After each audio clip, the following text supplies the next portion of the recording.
Good evening, ladies and gentlemen. On behalf of the Securities and Exchange Commission of Sri Lanka, the Colombo Stock Exchange, and the CFA Society Sri Lanka, I would like to welcome all of you today for today's webinar on ESG disclosures in Asia Pacific and evaluation in Sri Lanka for listed companies. Today's webinar is organized as a part of the ESG initiatives of the three institutions that I mentioned. Today's discussion will be centered around the impact that material ESG factors have on long-term prospects and sustainability of listed companies based on a research conducted by the CFA Institute covering several markets. I believe the findings of this report will help the stakeholders to be up to date about the latest developments and the trends in ESG disclosures. However, according to the findings of this report, even though the volumes of ESG disclosures have increased tremendously in the recent past, still there are some issues related to the quality of such disclosures. However, the report also notes that once ESG disclosure practices are adopted, things can improve quite quickly. Therefore, I trust today's deliberations will be useful to understand the issues with regard to ESG disclosures and help listed companies to drive the required changes in reporting and disclosures, which will make such disclosures more transparent and informative. CFA Institute have taken many steps to educate the public about the ESG principles, and we have very recently launched a certification program on ESG, which is gaining momentum globally. To say a few words about the CFA designation. CFA Institute is the global association of investment professionals that sets the standard for professional excellence and credentials for the investment profession. The CFA Charter is a designation awarded by CFA Institute to those who have completed the CFA program, which is the highest distinction in the investment industry and is considered the gold standard in the investment profession. The CFA Charter is a globally recognized qualification and is held by over 190,000 professionals worldwide in 164 markets. In this context, I'm very pleased to have an eminent panel today to talk about the ESG disclosures. Before I hand over the session to Dasun, who is going to moderate today's webinar, I would like to thank our speakers today. Sivanath Ramachandran, CFA CIPM, Director of Capital Markets Policy, CFA Institute. Phoebe Chan, Capital Markets Policy Specialist, CFA Institute. Nishantha Heva Vitana, Senior Vice President, Research and Strategy, Colombo Stock Exchange. I would like to thank Dasun Pereira, CFA, a member of the ESG Committee of the CFA Society Sri Lanka, for moderating today's session. Finally, I would like to thank Rashmi Pires Paranavithana, the chairperson of the ESG Committee, and all committee members, and all the members from the CSC and SEC for taking these educational programs forward. I wish you a very productive discussion on this important subject and would like to hand over the session to Dasun to take over the proceedings. Thank you. Thank you, Aruna. Hello, everyone, and welcome to today's session. So we will start today's session with a presentation, which will be followed by a panel discussion, and then we will go into the Q&A session. So now, of course, we would also love to hear from the audience. So feel free to send in your questions on the chat box, which we will take up later once we reach the Q&A. So further ado, I would like to introduce today's presenters. We have Sivanath Ramachandran, Director of Capital Markets Policy at the CFA Institute.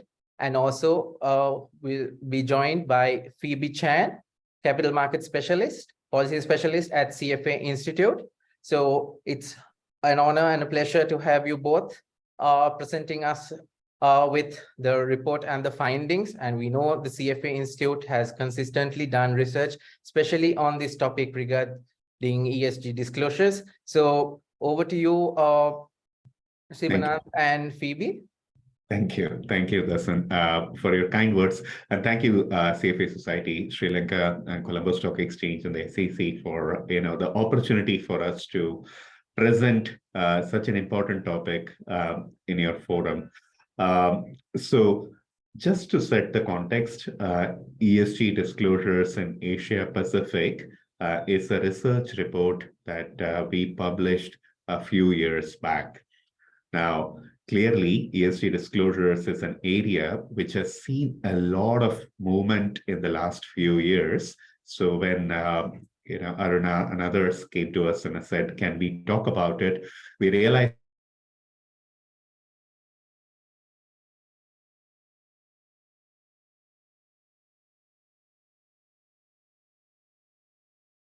we thought that needs to get updated because so much has happened both on the regulatory side as well as on the practices side, which is what we had done as part of this presentation. Just to set the context, Phoebe, if we can move one slide forward. This one seems fairly obvious, but it needs to be stated, right?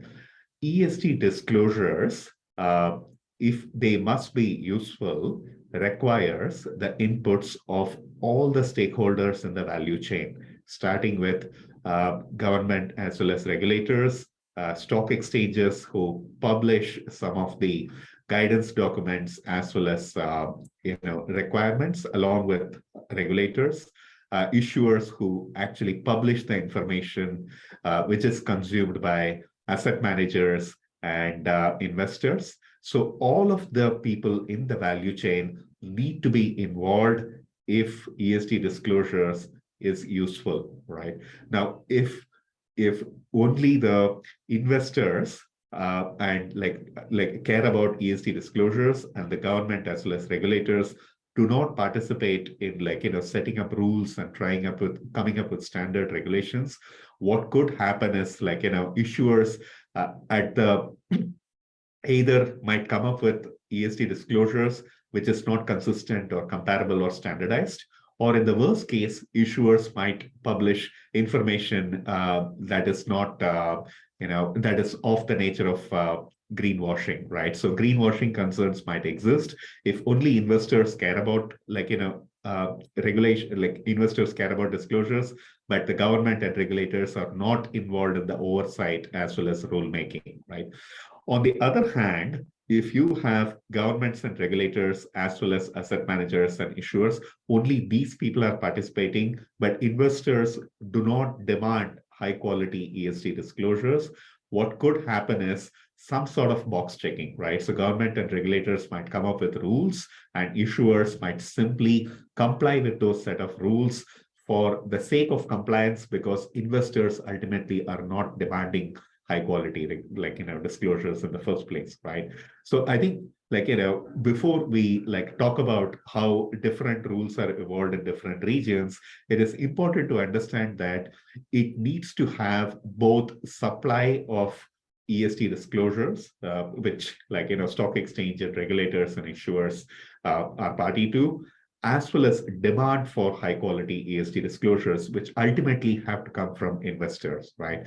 So I think regulators and policymakers need to think about how to kind of get the demand up and going as much as asset managers and other parts of the ecosystem where they come up with this frameworks. Can we move a slide forward? So I just want to talk about some of our findings in 2019. So this time has passed, but I want to talk about some of our findings in 2019, and the journey so far and what were our high level findings and so on. And my colleague Phoebe will take us through individual market regulations as well as salient issues in select markets.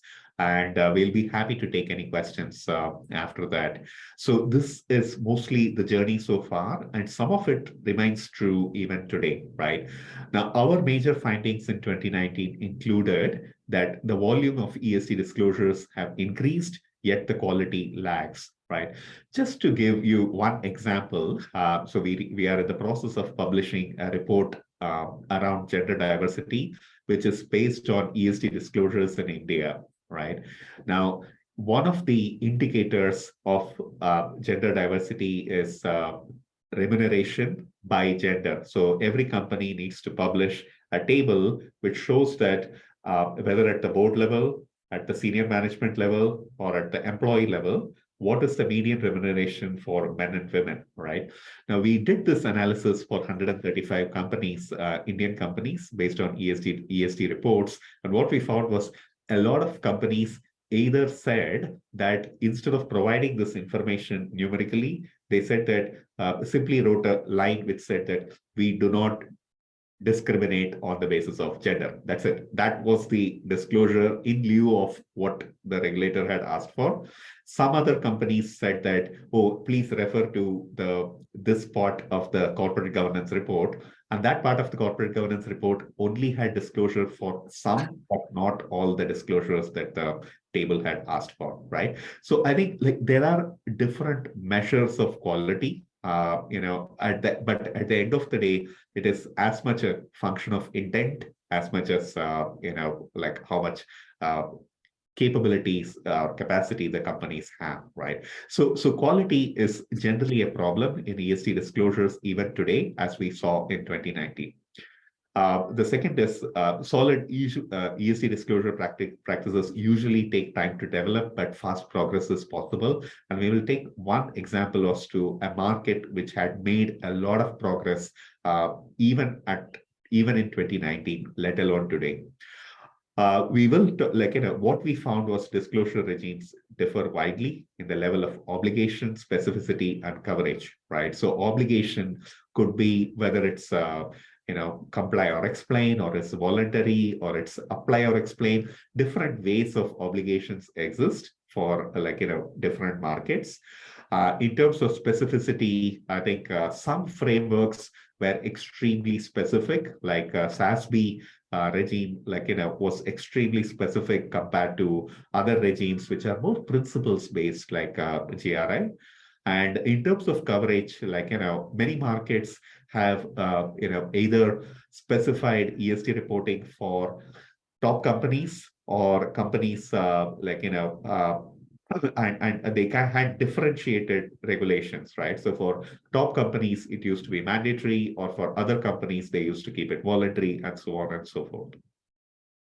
We also found, even in 2019, that reporting obligations tend to follow a race to the top pattern of tightening. So, like, like regulators typically start with voluntary disclosures as well as guidances. For even SEBI, I think, till a few years back, used to provide guidances on, like, which frameworks the company could follow for ESG reporting and so on. And eventually, these disclosure regimes move from voluntary to comply or explain to mandatory. And as of today, I will say that a lot of markets in Asia Pacific have some sort of mandatory regulations. But we had seen that journey even in 2019, that many markets were moving towards mandatory regulations. And lastly, this was a big problem in 2019, but a lot of efforts have happened to tackle this, is that global frameworks are used by regulators, but the number of different ones added to confusion. So we talked about the fact that there is, GRI, there is SASB, and there is, like, other frameworks, and they all added to confusion. And this is not unique to Asia Pacific. And we found that, like, in recent years, there is quite a bit of move towards harmonization, especially with the creation of, ISSP for general sustainability disclosures, and TCFD for climate-related financial disclosures. Can we move on slide, please? So this is interesting, right? So in our report, we kind of, provided some rankings which we had come across when it comes to ESG disclosures. Mind you, rankings needed to be taken with a pinch of salt, because at the end of the day, rankings like ESG ratings depend on what the ranking is expected to measure. But we thought that, this was something that, which was like fairly widely used. So it was used by Sustainable Stock Exchange report, with Sustainable Stock Exchange being a collaborative of world stock exchanges with a focus on sustainability reporting.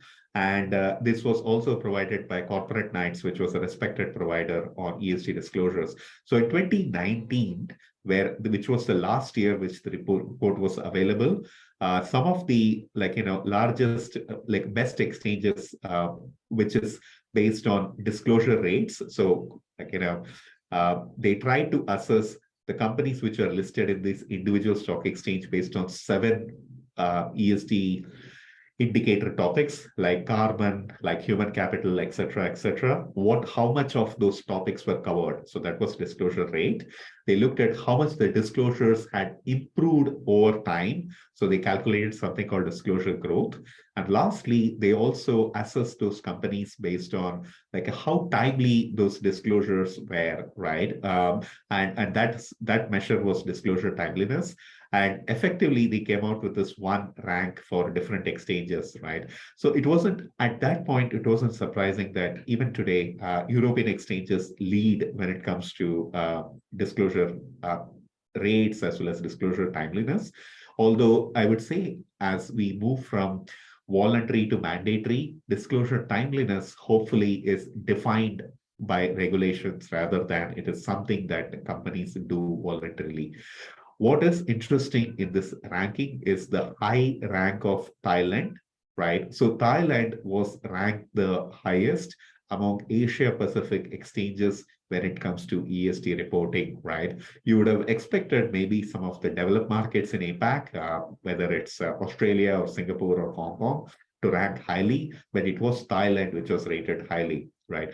What Thailand did very well at that point in time was that, they had a mix of mandatory as well as voluntary disclosures.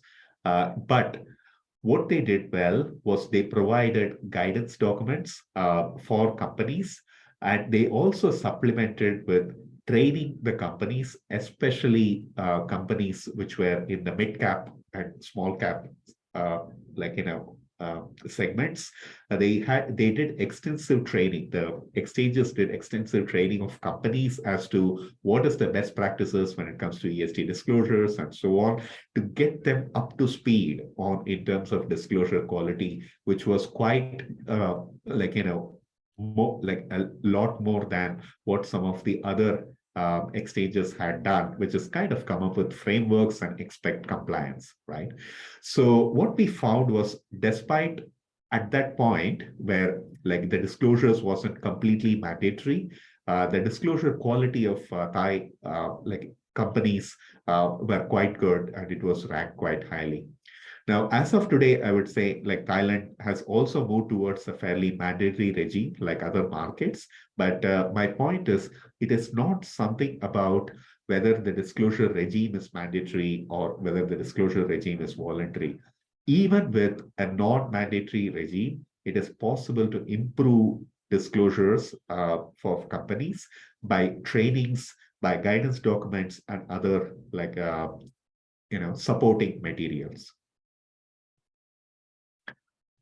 So I just wanted to round out on the journey so far. So we do a lot of investor surveys. One of our more recent surveys was on CFA Institute members on latest ESG matters. We conducted it towards the end of 2021. And what we asked our membership were a set of questions around like how well are they integrating ESG? What are their thoughts about ESG integration being mandatory or voluntary? When we also asked them questions about whether the ESG reporting by companies, how should they evolve, right? So, or do they support a mandatory disclosure for ESG reporting by companies? Now, interestingly, most of our members said that there should be some mandatory disclosures via regulatory standards complemented by voluntary disclosures. So there is support for mandatory disclosures by companies. And regulatory standards on mandatory disclosures, right?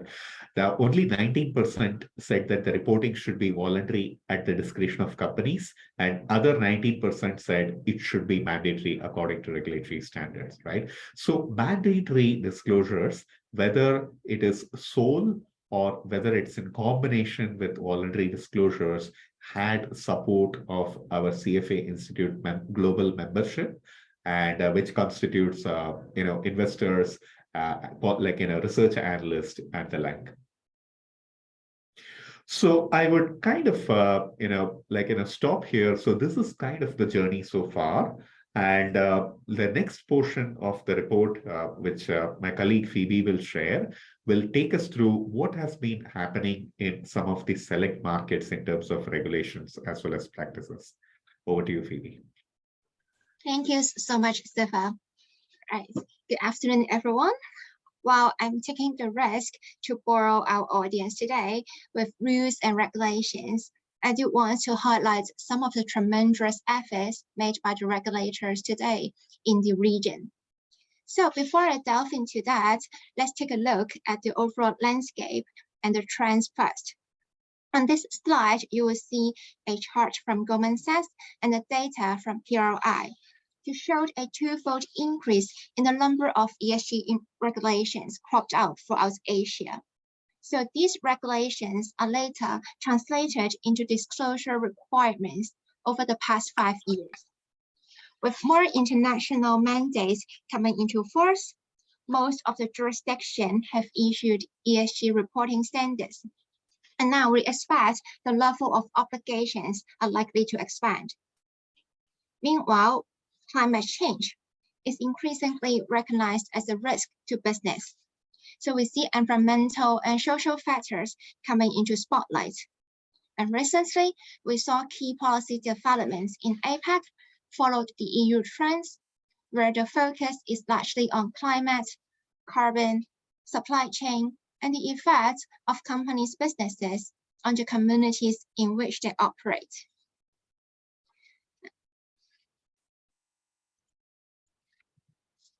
After the exchange data just now, you may ask, how did Thailand manage to achieve this high level of compliance and quality of disclosures in just a few years' time? In fact, since 2021, you see on this slide, there's a timeline where I highlight some of the key agenda. So in 2021, the SET raised the bar in line with the TCFD best practice of climate disclosures by conducting the workshops to promote better understanding of risk and opportunities related to climate change. A year later, the SEC Corporate Governance Code required all the listed companies to report on their ESG performance. Also, the CFA Institute is happy to partner with the SEC Thai to deliver the guidelines for ESG integration. In there, the SEC Thai encouraged analysts to adopt our guidelines in analysis and presentation in their reports. However, I would like to highlight there are still issues in Thailand. For instance, the Central Bank, Bank of Thailand, red flagged the risk of greenwashing, or what we call the green bubbles. In this regard, recently they have confirmed the green taxonomy and bank disclosure rules, and we expect more of this kind are coming into play. So apart from Thailand, what is equally exciting is the development in South Korea, which witnessed the highest growth in reporting rates in the region, increased by 21% over the past 2 years. Now, behind this traction was a strengthened regulatory environment with key players such as the FSC. In 2021, the FSC, Financial Service Commission, announced mandatory ESG disclosures for listed companies and potential changes to the Korean Stewardship Code in order to strengthen the fiduciary duties related to ESG matters. The same goes to KRX. So the KOSPI announced that listed companies of certain size are required to report on sustainability from 2025 onwards, and this will be extended to all companies by 2030. While reporting is about progress, yet we are seeing a tightened timeline, with the market focus in South Korea, I would say, being the company progress in short term and incrementally to long term, as well as quality disclosures of ESG goals and outcomes. Similarly, in Singapore, reporting rates also increased by 19% from 2020 to 2022. So you see the regulators and also their agenda on this timeline, such as the MAS, which issued guidelines to enhance the banking sector's resilience to environmental risk through setting out risk management practices. A year later, the SGX introduced a roadmap towards mandatory climate-related disclosures. So a lot is going on in Singapore, including the mandatory and comply or explain TCFD, especially for hard carbon industries, as well as board diversity disclosures and mandatory board directors training, etc. While we hear a lot of exciting news in Singapore, there have been concerns over the arbitrary ESG ratings. In view of this, the MAS start providing more details in the form of a taxonomy containing criteria and thresholds. So what about the early movers? Japan stands out among the other key markets in APAC, having recognized the importance of environmental and social disclosures as early as 2003, when the Ministry of Environment issued its reporting guidelines. Around 2 decades later, now Japan continues to expand the level of obligations.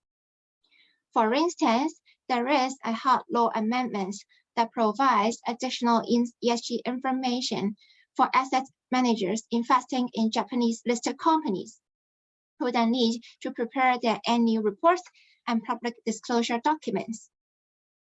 For this specific market, in fact, we look at the data and the information related to AGMs, annual general meetings last year, and we find that the ESG agenda, including the disclosures, has gained popularity among shareholder resolutions during the proxy season.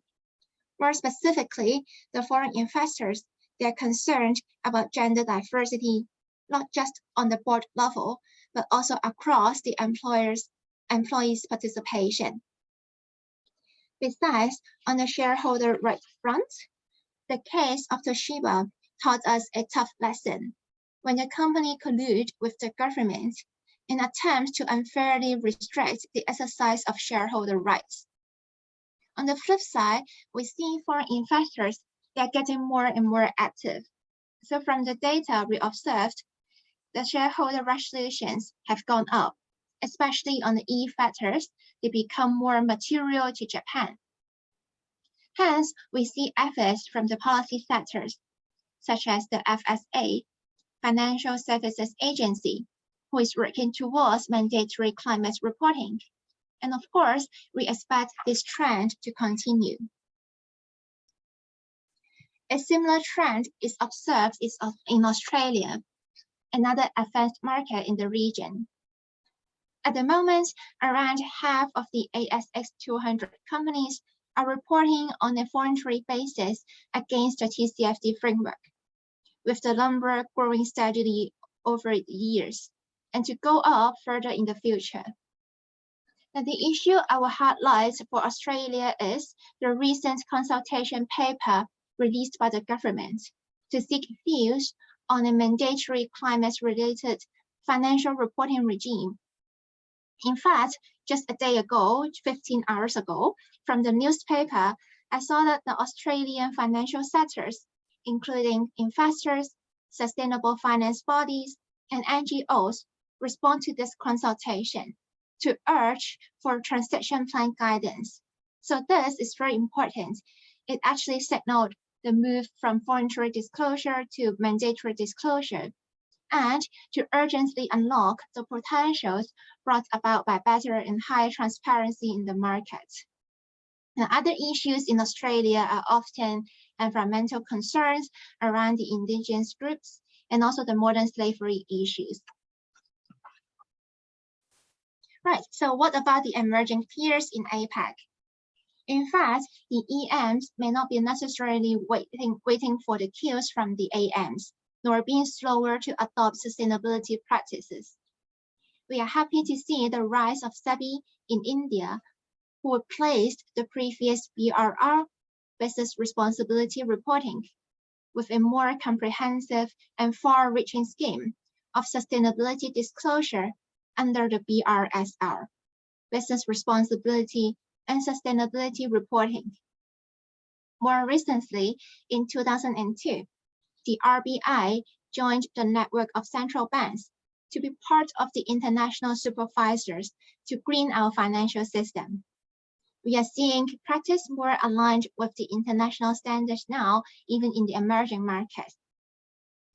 Nevertheless, it's worth to note the high agenda on corporate governance issues, including related party transactions, independent separation of the chairperson, etc. Even when we are talking about environmental and social issues, fair and just transactions are still in the top of mind of many investors. How about mainland China? How far did they go? So, during the CFA Institute APAC Effort Summit last year, we looked at the net zero commitments in mainland China, and we observed an enhancement in its green financial policy framework. For instance, the China Securities Regulatory Commission required listed companies to add environmental and social sections in their half-year and annual reports. So I would say for mainland China, tailoring climate engagement is very important. And we are happy to see more institutes, universities, and think tanks come on board, such as the Enterprise Reform and Development Society. they released the guidance for enterprise ESG disclosure as mainland China announced its aim of reaching the peak carbon levels by 2030. Here, the CFA local societies are also part of these efforts in working out sustainability practices. Lastly, for Malaysia, disclosure expands to a wider scope. So the exchange Bursa Malaysia was ranked the 22nd among the world exchanges, and it continues to level up its sustainability reporting regime. For instance, last year, it proposed disclosure of indicators aligned with the TCFD recommendations. So what is appreciated in this market is the assistance offered to the less resourceful SMEs, small and medium-sized enterprises. The Malaysian Sustainable Finance Initiative is a very good example. It takes care of the SMEs with the ESG disclosure guide to enhance their quality of data and also business resilience to ESG-related risk. However, there is still room for improvements in this market, especially around governance issues, which have historically attracted more attention than the E and the S agenda. So more effort is needed to mitigate the poor corporate governance practice in Malaysia in view of corruption, bribery, as well as the ties between the political parties and the corporate. After we cover these B's and pieces across different jurisdictions, stakeholders, and timelines, we know that ensuring and enhancing ESG disclosures is a shared and collective responsibility. As a result, we provide a series of recommendations for regulators, issuers, and asset owners. For regulators, while we respect local differences, I would like to emphasize on harmonization between frameworks and taxonomies. They are needed to help counter greenwashing, with the need for accuracy and consistency in mind. The potential difficulties of having too multiple or too many principles can be illustrated by the case of an international fund manager who runs a portfolio of 20 or even 30 stocks listed in a variety of markets, each with distinct reporting demands. So possible issues could arise with applying and interpreting the various requirements from different geographies. Supported by the trust study conducted by CFA Institute last year, globally aligned and harmonized standards are so important to drive trust. Also, not all the issuers are aware of the importance of ESG disclosures. Therefore, by engagement with companies, regulators, and exchange can articulate these benefits and provide them with the necessary guidance and training. Lastly, we also encourage the regulators to invest in ESG talent development as well as capacity building. For issuers, they should integrate ESG policy into corporate strategy and reporting landscape. Standards for ESG disclosures should be as high as there are for financial reporting in order to meet the stakeholders' demands and also to comply with the rapidly evolving standards. Issuers, they should also establish supportive governance. The board should set a tone to educate their senior executives on the relationship of ESG to business strategy and risk management. They should also develop processes and tools necessary for data collection and management. They share the thought leadership and understanding of the requirements of these standards so that they can substantiate their ESG claims to regulators and investors. Last but not least, for asset owners and investment managers. While ESG has become part of the agenda among the Asian regulators, issuers, exchanges, what the asset owners are doing also deserve a special call out. So they should continue to demand high quality information from issuers and articulate the kind of effect it has on company valuation, as they ensure capital is efficiently allocated. Now, they also need to ensure sufficient ESG representation on the board to oversee relevant issues and processes. After all, ESG analysis and presentation integration are not possible without the company's regular and meaningful disclosure of the relevant information. Now, I will hand over to Dasan. Thank you, Sivanand and Phoebe, for that very insightful presentation. So next we will move on to the panel discussion. And before we do move on to the panel discussion, I would like to once again invite the audience to send in their questions on the chat box, which we will take up during the Q&A session. And joining with us on the panel discussion would also be Nishanta Hevavitharna, who is the Senior Vice President, Research and Strategy at the Colombo Stock Exchange. So first, maybe let me start with Sivanand. So certainly with the growing interest towards ESG and also incorporating ESG related information in investment decision making, even the issuers have started disclosing ESG disclosures to a great extent, right? But however, now my question is, how do we move from this sheer quantity to quality of reporting? Okay, thanks, Darshan. I'll maybe make a remark or two, and I'll also ask Phoebe to chime in with any of her additional remarks. I think it is. You are right. So there is a lot of quantity, right? So I mean, I'm based in India.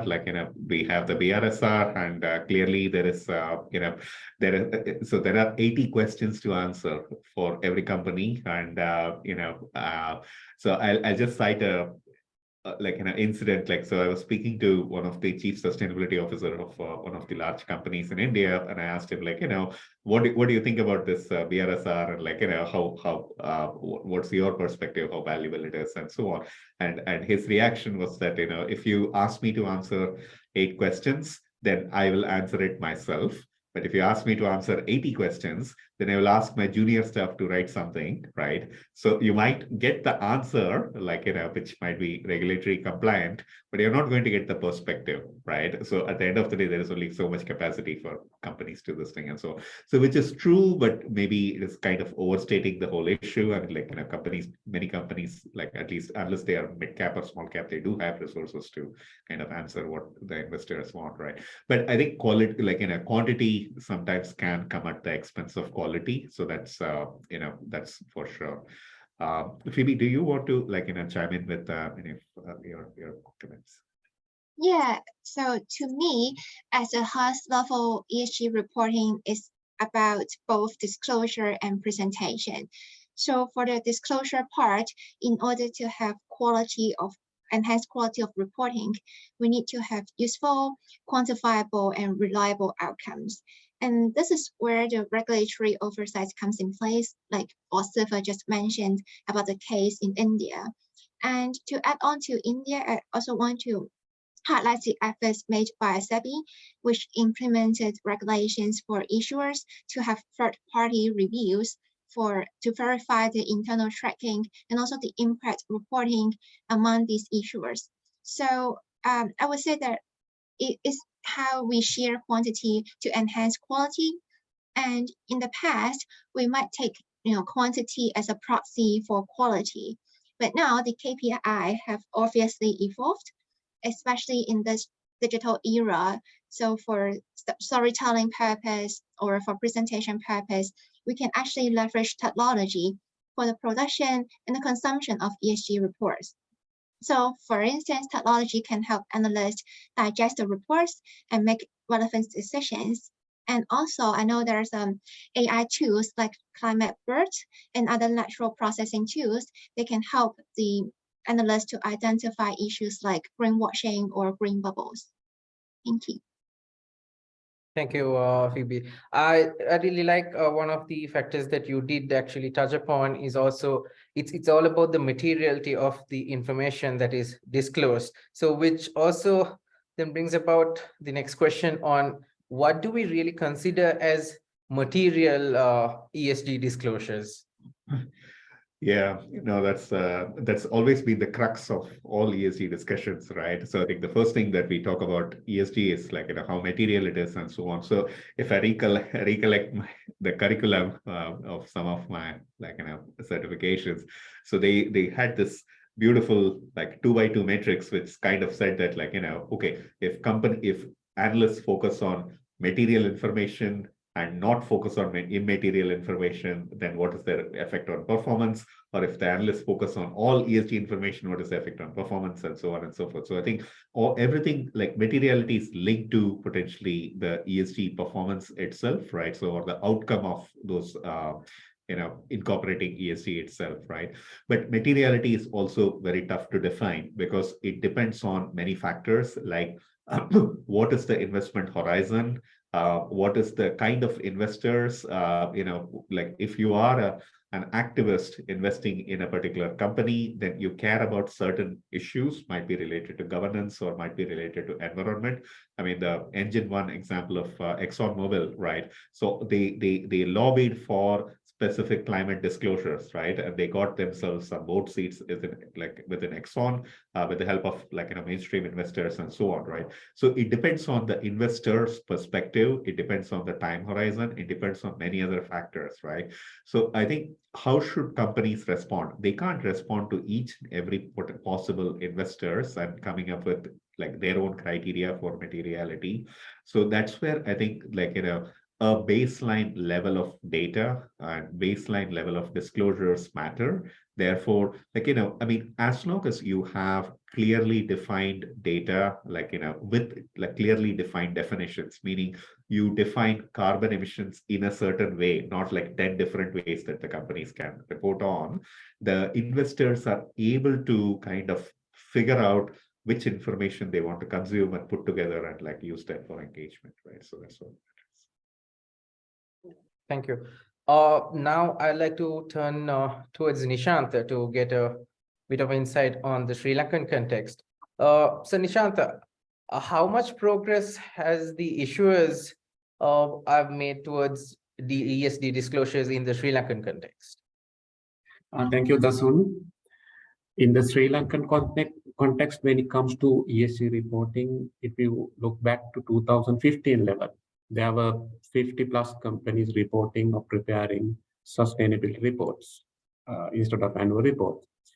Then if you look at the most recent numbers, currently there are 130 plus companies, 31 companies preparing sustainability reports.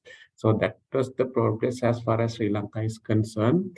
And if you look at last 3 years, for example, a year ago that was 121, and you can see an increase of 9, and one more year before that was 109, you can see increase of 12, right? So that has been going up gradually, and it has now come to the 130 level, and that represents the 40% of the market capitalization. Yeah. Certainly, so there has been progress made in terms of the disclosures and also the number of corporates that are disclosing even in the Sri Lankan context. But just to stay with you, Nishant, if I may also ask, so now certainly the number of corporates disclosing have increased, but as the Colombo Stock Exchange, do you all also play a part or a role in order to ensure the quality of these disclosures are improved? Yeah, thank you very much for that question. Actually, that aspect is very important, as you mentioned earlier as well, the quality versus numbers, right? Of course, both are important. And now in terms of increasing the quality, of course, we believe stock exchange, what stock exchange can do is it has been very well centrally placed to promote the reporting among listed companies. And one of the things that it can do very well is the capacity building. Right, and that is something that we do. Of course, when it comes to capacity building, of course, it has to come from a credible party. Of course, stock exchange can be a party, a facilitator. And what we did was we partnered with GRI, Global Reporting Initiative, in 2018, and we started offering training programs. The whole idea was of these training programs was to mainstream sustainable reporting in Sri Lanka, as well as to enhance the quality. With that intention in mind, what we did was we designed three different types of programs. One is we identified three different audiences. One is obviously the reporting companies. So we trained them, we offered programs for them to report better. And the other category is non-reporting companies. Of course, we need to encourage them, we need to bring them to the reporting space. And the most importantly, the last category was, of course, the top level, the leaders. Of course, is no point of convincing the corporate executives rather than actually approaching the top level leaders. So then third category was, of course, we engage in the smaller groups. We engage with the board of directors and the chief executive, the officer level officers, which we call high level roundtable. And we try to convince them at the top. Then so those were the three different audiences. We had three different programs for these three different audiences. For example, as I alluded earlier, for the top level management, is a high level discussion just to convince them. And when it comes to reporting companies, of course, that was actually a technical training programs, because we actually conducted workshops where we really taught them how to prepare better reports and so on, because technical series, and those were also like not one-off programs, like those are a series of programs, right? I remember we had a couple of sessions, couple of programs where we had a three-part workshop, of course. Then we conducted one, and then after a month or so, then they attend the same audience is to attend the same second workshop and so on. And so I believe this has really worked. That's why even the numbers have gone up, not only numbers, even the quality. Because I personally know, because I am involved in the CMA Institute Excellence of Integrated Reporting program as an evaluator, because I happen to read all most of these annual reports, or rather sustainable reports or integrated reports. I personally observe the quality improvement that is happening in Sri Lanka among Sri Lankan companies. And so those are the things that we have actually not actually done, and we continue doing, right? Of course, we offered these programs on site in 2018 and 19. And for obvious reasons, 2020, 21, and even 22, we were compelled to offer these programs online. And we plan to meet issuers and basically all these three audiences again on site this year. Yeah. Thank you, Nishant. So if I'm to return back to the two presenters, so in fact, even Shiva did mention about this experience with the Indian context, where he did ask, and the response was like, if you ask me to fill 8 questions, I'll do it myself. Whereas if it's 80 questions, it will be one of my juniors filling it. So certainly, so these ESG disclosure requirements can also sometimes, from the issuer's point of view for a corporate, they can be an added burden. So there is also a question from the audience where what ESG can impact the bottom line. Is this only disclosure requirements with regard to the regarding to the quality of information? So if you can also give some insight, especially for the corporate's benefit, like how does and why is it beneficial for a corporate to adopt ESG reporting, and how will it help improve and increase the value of the firm and the future corporate performance?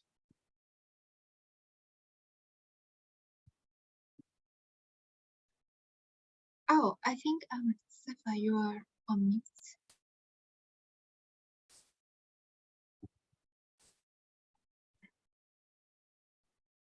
Or maybe I can provide some of the perspectives first, and then Safa can supplement to my points. So talking about, for an issuer to adopt ESG reporting and how will it enhance the value of the firms, I do witnessed that COVID has provided a wake-up call for better risk governance, business resilience, and disclosures is so material, so impactful and necessary for building trust, managing risk, and creating opportunities, and also to enhance long-term corporate values. So we have examples from Adani, the recent case about poor corporate governance, and then we have the case from Rio Tinto, destroy the natural heritage, and also the misconduct factories and plants and whatnot. So these have taught us the importance of social licenses to effectively operate, across the entire supply chain. Besides, when Thailand has been doing very well, so I would like to take Thailand as an example. So the CEO of the CM Commercial Bank realized that there is a change in the investment trends. So nowadays, more and more investors, they place the attention to ESG and non-financial information to integrate, analyze, and also present into their strategies. So I would say these have proved the corporate values part. And lastly, I would also want to provide the investor's perspective that ESG reporting based on a baseline framework and with information being properly disclosed can help, smoothen transactions and in turn improve liquidity and serve as references and to facilitate product creation such as the indices. And these are very helpful for better and also more accurate company valuations. And especially for immature markets, we see, milky landscape and hazy landscape. So if they want to boost efficiency and market attractiveness to investors, ESG reporting could be a good place to start. Great. So during your presentation, we also touched upon about how there are multiple standards and guidelines available, but then especially in a global context for an investor to really compare what is disclosed on a like-to-like basis, it's going to be a challenge. So, and therefore the need for harmonizing. So how can we achieve this in terms of having a comparable set of disclosures which investors can easily understand and also compare one against another?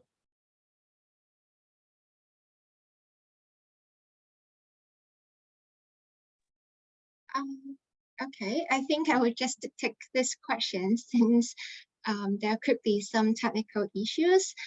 So for comparability, so I think we still need a unified taxonomy because right now, in this digital era, we do have a lot of data, a lot of data over a lot of things. So more than 90% of the companies have some sort of information being reported, but how unified, how agreed are these ESG definitions. So I think we still need to work towards their actual performance. And I will hand over to Siva to follow up with the point of comparability of ESG disclosures. Okay, I'm so sorry, Dasun. I kind of had some technical issues and I don't know what happened. Can you quickly repeat your question, please? Sure, certainly, Shiva. So we were touching upon the, so in the presentation also, it was pointed out that we do have multiple guidelines and standards that are currently available when it comes to ESG reporting and the importance of harmonizing so that investors can make that like-to-like comparison. Yeah. So my question was on how do we really achieve the harmonization that we would like to have? Right. So I guess the point always is there is a tension between harmonization and flexibility, right? So at the end of the day, we need some degree of harmonization, because without that, investors cannot make comparisons between companies on issues such as carbon emissions or human capital and so on and so forth, right? But at the end of the day, every company is also unique. Therefore, you need to have some companies need to have some flexibility to kind of provide additional perspective on what they need to give, right? So I think if I think about accounting parlance, right? So you have GAAP and you also have non-GAAP, right? So, and both of them can exist side by side, and that's what is important. Thank you, Shiva. So we also have another question from the audience, I believe relating to the Sri Lankan context. So maybe I'll direct it to Nishanta. So the question is on where are we at taxonomy as a country? Right. So this is also something that the stock exchange can do in this regard. And so we have in the central bank, there is a program where we promote the sustainable report. And so we have a taxonomy, which should come to the public space shortly, so that requirement would be fulfilled once it comes to the public domain. Yeah. Okay.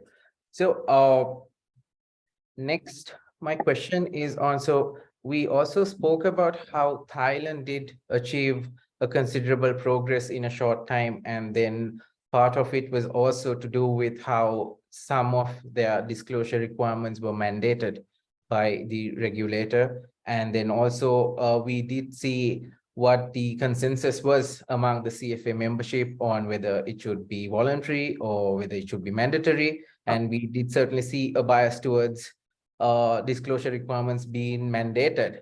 So, but my question is, will mandating this ESG disclosure requirements help us achieve something meaningful?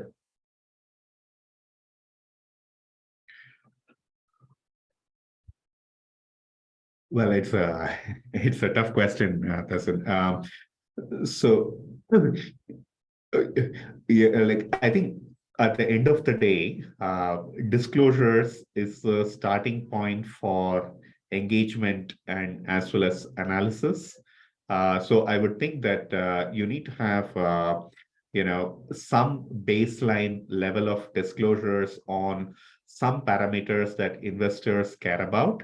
And to some extent, like, making it mandatory achieves that, right? But like, disclosures are not the end in itself, and you can't make it the be all and end all of all ESG engagement as well as analysis. At the end of the day, it needs to be supplemented with, like other parts, right? So it is a starting point for valuation and so on. So mandatory disclosures help, right, up to a certain point, but you shouldn't consider it as a cure-all for everything that is needed for the market to succeed. Thank you. So I would also once again like to invite, and of course, if anyone just did join in, you are welcome to send in your questions on the chat box, and we can direct it to the eminent panel that we have with us today. So the next question I'd like to turn back towards Nishanta. So Nishanta, what are the other initiatives that the CSC is currently working on in order to facilitate ESG-based investing in Sri Lanka? As far as promoting ESG reporting in Sri Lanka, as I alluded, one of the things that we can do is capacity building. The other main area that we can work on is, of course, we can do certain things to increase the visibility of visibility for companies. So let's look at why it is important for companies to have the visibility, because there is a big investor base out there waiting for these kind of investment opportunities. If I may bring an example, the UNPRI signatories, United Nations Principle for Responsible Investors, it has close to 3,000 signatories. Most of them are, 90% of them are asset owners, asset managers, and their total asset under management comes to 121 trillion US dollars, 121 trillion US dollars, right? I just made a calculation, it's 1,500 times of Sri Lankan GDP. We can imagine how large that is. that is waiting for these kind of investment opportunities. And not only large, that is growing. Last year, that was, I mean, what I quoted is end of 2021, right? And at previous year, right, a year ago, that was 103 trillion, right? 1 year ago, that was 86 trillion. We can see it has been growing. So that it is important, it is very, very important for companies to have the visibility, or rather, stock exchange point of view, it is very important to create visibility for these kind of companies. Perhaps the best way to create visibility for these kind of companies would be to create an index, right? To come to your question, also that's one of the projects that we are working on currently, to compile an ESG index. And it is not, I mean, it is very popular among the stock exchanges. The Sustainable Stock Exchange Initiative that was mentioned actually in the presentation as well, that is the apex body of stock exchanges who are publicly committed to promoting sustainability among companies. And among that membership of 130, I believe, 130, 49 stock exchanges are compiling ESG indices, right? So this, what this index means is actually, it would be yet another stock index, right? The index constituents would be the companies having the best, the cream of the cream, the best companies with sound ESG practices, environmental, social, and governance. So we are planning, or we are working on this project. And so that's the latest initiative that we are working on, in addition to continuing the usual capacity building training programs. Yeah, that's all. Thank you. So we do have a question from the audience relating to the mandatory requirements in terms of ESG disclosure that we just spoke about. So in fact, I'd like to open it to all the panelists to give their view. So the question is, what hinders the regulators to promote or make mandatory requirements on ESG in a country? Can I go first? Yeah, sure, Now, Nishant. if we take ESG, Sri Lanka is one of the countries that made mandatory the governance component, right? Now, if you take ESG separately, Sri Lanka introduced the corporate governance into the listing rules in 2007. In the following year itself, right, without giving much space for voluntary reporting, following year itself in 2008, that was made mandatory. And so as far as the other two are concerned, of course, now we are still in the voluntary level. And my opinion is, of course, if we made it mandatory, it would be a sort of the burden for the companies, because even in the mission statement, there is I mean, even among our mission statements of Colombo Stock Exchange, we have maintained a balanced regulation, right? Balance means it has to be balanced. I mean, if it is made mandatory, of course, investors are in good shape, right? But at the cost of issuers. So there has to be sort of a balance. That's why we believe that, of course, we should first promote the voluntary regime. Then after that, we should tighten it, and then we can go into the mandatory the regime. The Shivanath would be able to share the Indians' experience. I think India is one of the countries that has made mandatory on a gradual basis. Yeah. Right? Yep. All right, thanks, Nishant. I think so Nishant, what you said is absolutely right. So I think the reason why many markets have started with voluntary and then move towards, let's say, apply or explain, or whatever that intermediate steps are, and then move towards mandatory, is because you allow you allow those practices to develop, right? When it comes to disclosures, you see what works and what doesn't. You see the leaders in the space kind of take the lead and learn from others, for others to learn from what others are doing in terms of disclosures. And then you kind of, once the market reaches a state where you have covered, many people are comfortable with the changes, and then it is then you make it mandatory, right? So I think the evolution is almost a change management process. Yeah, I mean, nothing stops regulator to say that this should be mandatory and that should be mandatory. But I think that kind of defeats the purpose of why we are asking these things. And the purpose is to allow investors to have high quality information, right? So it's not about who has the, whether you can do it. Of course, regulators can mandate stuff, but I think the purpose is to serve the investors with high quality information, and that's what evolution makes more sense. We also have a question more specific to CSC. So Nishanta, I would like to direct it to you. What are the initiatives CSC has taken in promoting ESG reporting and ESG assurance? Are there any requirements related to ESG assurance? The short answer is no. No, in the sense there is no requirement for assurance. Where does it come from? I mean, the requirement of assurance that actually comes from the quality improvement part, because when companies are reporting the preparing reports, of course, the investors should be in good shape, because they need to have sort of now simply look at the financial reports, right? Though they got to be audited so that investors are comfortable. Likewise, when it comes to this ESG reporting also, of course, investors prefer to have some sort of a third-party endorsement, right? Endorsement for these ESG disclosures as well. That's why this requirement has arisen, and currently it is up to the preparer, up to the issuer, right? So currently, now that we haven't made it mandatory, of course, it's completely out of the completely up to the issuer. Even that's why even you can see sometimes some reports contain these assurance reports, some don't. Right? Yeah, that's what the situation at the moment. Yes, Arun. Yeah.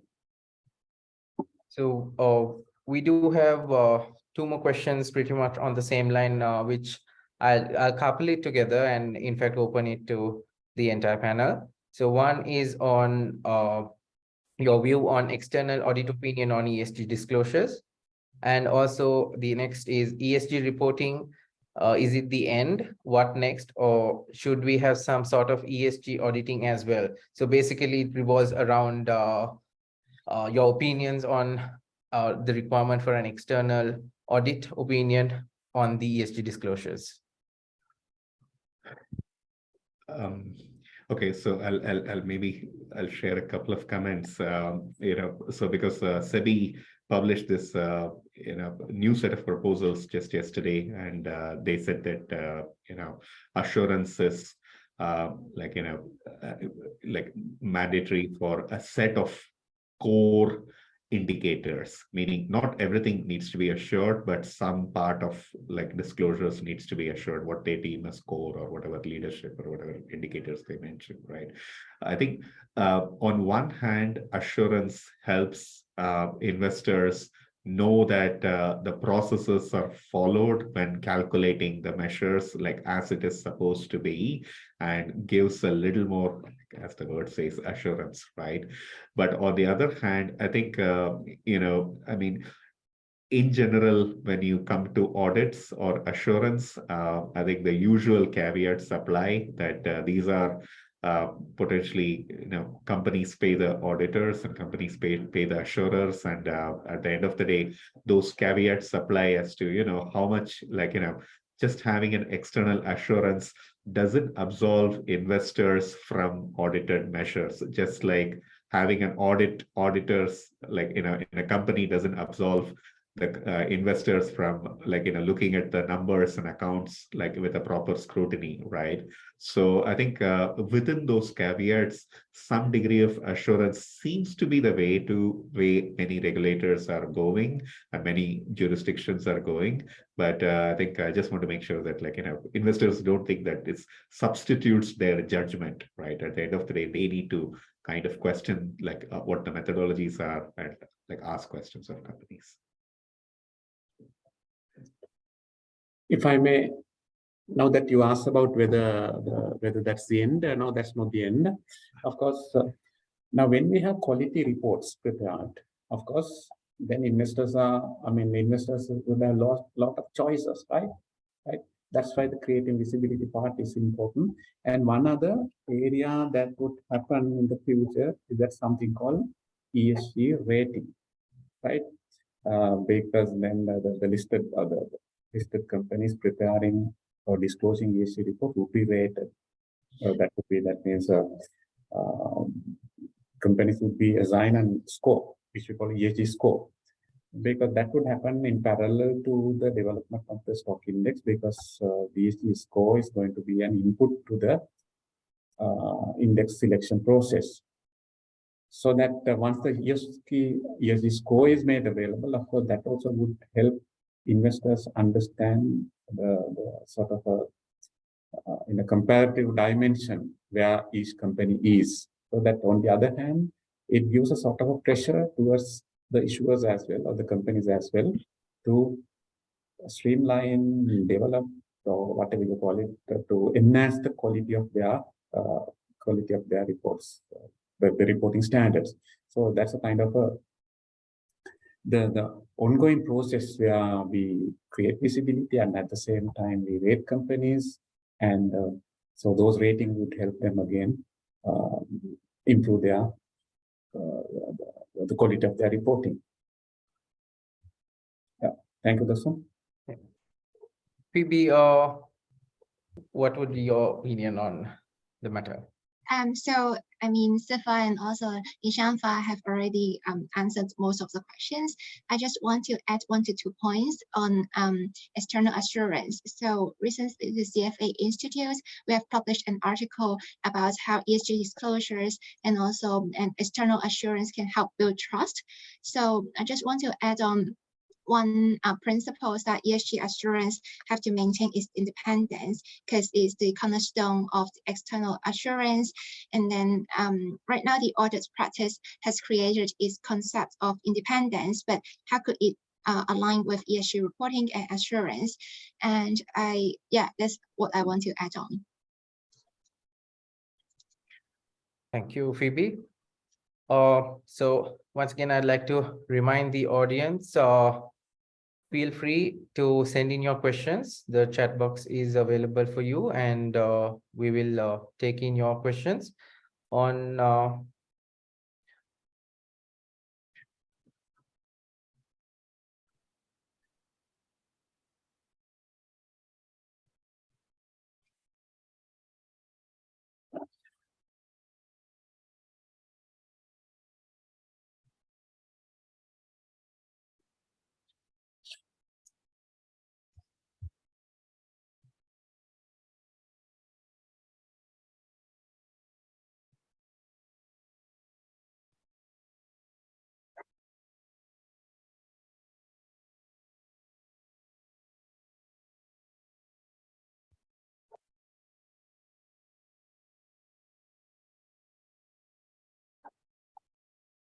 So while we do wait for any other questions from the audience, Siva, perhaps maybe you could give us some insight. Now, Nishant did mention about on the next steps that the CSC is currently working on in terms of developing an index, and also on even going into rating these ESG disclosures. So if you could give some insight from the other markets on which would be helpful for Sri Lanka. What are the other the markets that have adopted similar approaches, and how have they contributed towards improving the standards and ultimately giving high quality disclosures for the investors? Right. So I think ESG ratings, ESG indexes is a big part of ESG investments. Especially when it comes to low carbon investments. I think it has always been fairly passive. The development has been fairly passive, right, and not an active strategy, right? So when it comes to ESG, when it comes to carbon, I think passive strategies have always been the leading way of accessing the high ESG companies. I worked in MSCI, I worked in Morningstar indexes, and we worked on RFPs for some of the pension funds, including GPIF at some point and so on. Pension funds, they kind of want to have default benchmarks in many jurisdictions, which are which takes into account ESG considerations, right? So I think large institutional money seem to flow, and I think that's so. Especially when it comes to ESG, passive seems to be like a leading way to go, right? When it comes to ESG rating, I think the issues are varied. More recently, it's been like some markets, including India, like I know even European jurisdictions are considering how to regulate ESG ratings, right? And or potentially can we kind of come up with some sort of standardization of ESG ratings, because they seem to be all over the place and so on and so forth, right? I think there is, I don't know what the right answer for ESG ratings is. My limited point is I think ESG ratings, like it depends on what investor views as the right way to assess a company, and which rating provider has the methodology which kind of aligns with those views. So it's to some extent between the rater as well as the investor.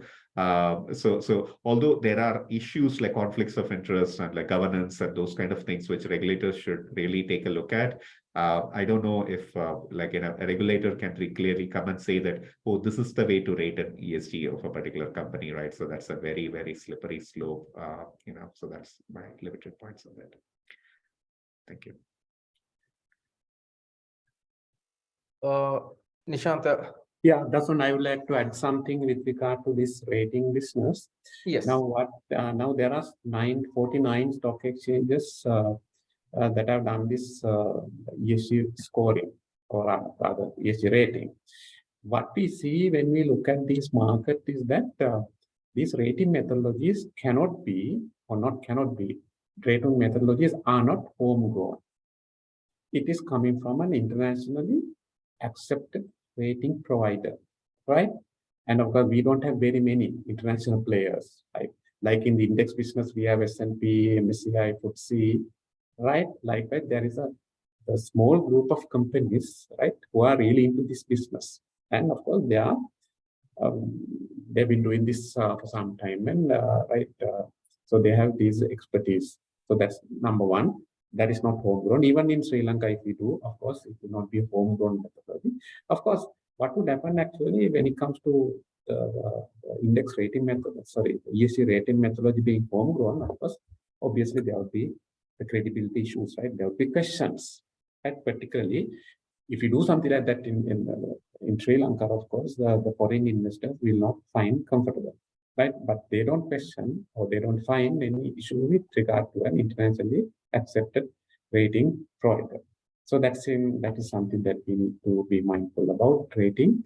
The other thing is, of course, once we create this ESG index, that's one of the best ways to showcase the best ESG companies. And the next step, of course, would be the fund management company then can create the funds, right? So that index funds or other unit trusts, if we call it in Sri Lankan context unit trust, then of course other investors of course would be able to get the exposure of diversified ESG portfolio by simply investing in these kind of mutual funds. Right? So likewise, then of course if we do have of course derivatives market, then there will be index futures that can be created on these things. Likewise, these are kind of a journey, right? And so it would be one very crucial starting point would be the compiling this index. Thank you, Dasun. Thank you, Nishant. So, Nishant, we do have two more questions specific to Sri Lanka. So one is on when issuing a green bond, is it mandatory to do ESG disclosure? And also, are there any guidelines issued in Sri Lanka with regard to ESG disclosures?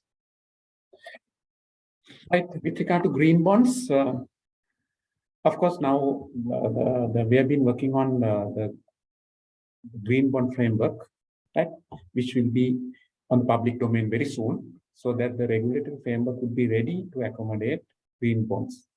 Right?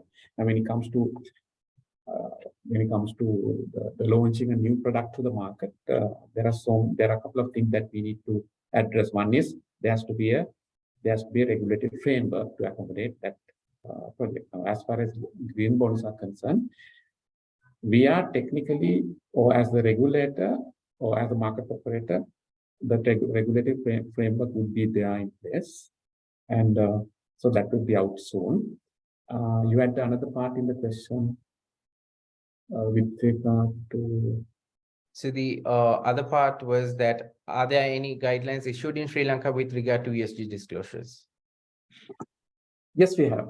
Right, in 2018, Colombo Stock Exchange issued a guideline, voluntary guideline, that was titled as 6 recommendations communicating corporate sustainability. And that was the version 1. And a year later, 2019, we issued the second version of the same in collaboration with GRI, Global Reporting Initiative. And the latest version is available in our website. So that would give us sort of the voluntary guideline for those who are interested in getting into the reporting space. Yeah. Thank you, Nishanta. Shiva, so if I may turn towards you. So there is a question that is more focused on the Indian market, in fact. So the question is, what are Indian governments or regulatory bodies' plans for checking the BRSR report reliability and audit check? Right. I mean, it is an evolving area, right? So like I said, there was a consultation paper just yesterday on BRSR improvements as well as assurance for some indicators, and around it even covered ESG ratings and so on and so forth, right? So this is an evolving area. But I think, the direction seems to be that, I mean, I only cursorily looked at the proposals and so on to create some sort of core set of indicators within BRSR, which will not just be kind of a signal that these are what the regulators consider important, but also potentially what they will track in terms of quality over time, right? So I think that's one way to do it. At the end of the day, like I said, it has 80 questions. You can't look at every company and every disclosure, indicator for all the indicators and so on. You need to kind of prioritize that, right? And which is kind of true for many markets. So Malaysia, has leadership indicators, and everyone have their version of this one. The second part is technology. I think one of the things that SEBI mandated as part of mandatory disclosure is the disclosure should be available in the XBRL format. XBRL is a machine readable, version of disclosures. So it is not a question of companies simply publishing a PDF, which could be readable, not readable. I don't know, you need a OCR or something like that to read some of the scanned ones, right? So I think by making the disclosures machine readable, it allows not just for investors to consume the information fairly easily, but it also potentially allows the regulators to exercise oversight of those disclosures, right? So I think the technology needs to go hand in hand with disclosure. So it's not just a question of how many pages of disclosures are there, but whether this information can be consumed and analyzed fairly easily through technology. Thank you, Shiva. And so we have, in fact, today's discussion has been focused on the APAC region, but there is also a question on how advanced are the ESG disclosures and assurance in developed markets, especially in Europe and USA. Right. So I guess it depends. So Europe, to some extent, it is extremely focused on disclosures. They have multiple regimes. So they have the EU Green Taxonomy to define the activities. They have the SFDR to define the investment level disclosures, and then they have CSRD, which is the disclosure regime for companies. So it's almost like Europe has kind of also strange because they led with SFRD, which is investment level disclosures, before they led with CSRD, which is the company level disclosures, just kind of putting the cart before the horse, because you need good company level disclosures before you can mandate good investment product level disclosures and so on, right?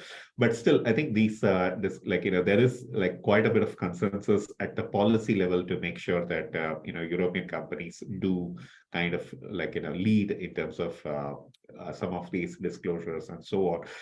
In the US, I think it is dependent on which regime, and so on. So there is a bit of it's not a quite consensus driven as Europe, but I think what we have seen is the US. Most recently, the SEC proposals for around climate in the area of climate has been quite advanced, and in some extent more advanced than what even Europe had proposed. But in the general area of ESG, I think there is still some way to go, right? So there is nothing mandatory. There is no mention of taxonomy and those kind of things and so on. So in climate, there has been some movement, but in other areas there hasn't been as much. And we spoke about APAC developed markets like Australia, Japan, and so on, which have made progress for sure. Thank you, Shiva. So it has been a very insightful and interesting discussion, certainly.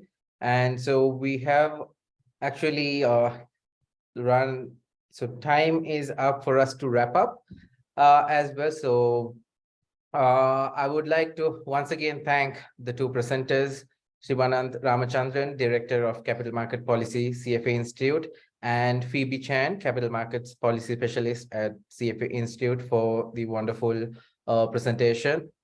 And also thank Nishantha Hevavitarana, Senior Vice President, Research and Strategy at Colombo Stock Exchange, for joining us with the panel discussion with Shiva and Phoebe. Thank you so much. It has been a very insightful and interesting discussion. And of course, last but not least, I'd like to thank the wonderful audience who has been directing very interesting questions. So I would like to draw this discussion to a conclusion. And while thanking everyone, I'd like to wish everyone a pleasant evening. Thank you very much for joining. Thank you so much. Thank you so much.